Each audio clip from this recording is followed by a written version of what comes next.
Good morning. Today on day 34, we're looking at an interesting question.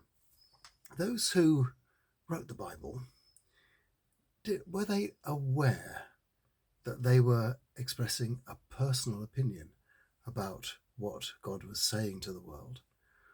Or were they actually listening to that voice whispering in their ear?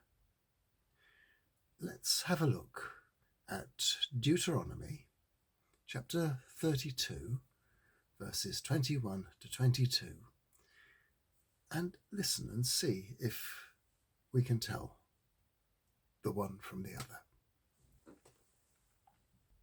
They made me resentful and provoked me by worshipping statues of beings that are not real gods.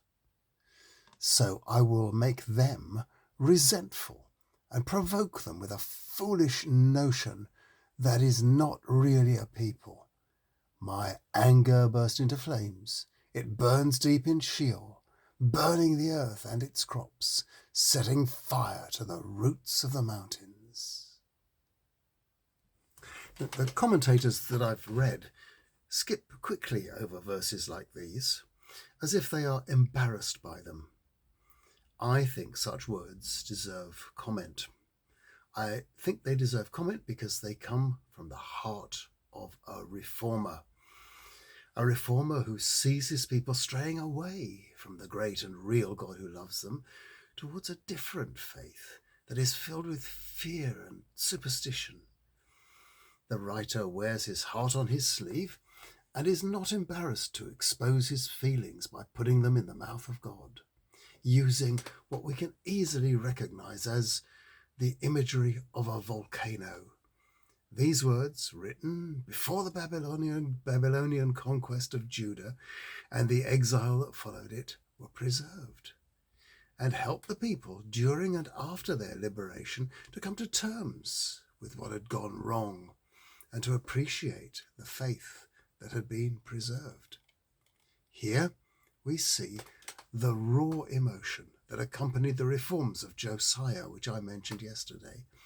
The unique faith of the Jews was under constant threat from the polytheistic paganism of the surrounding peoples.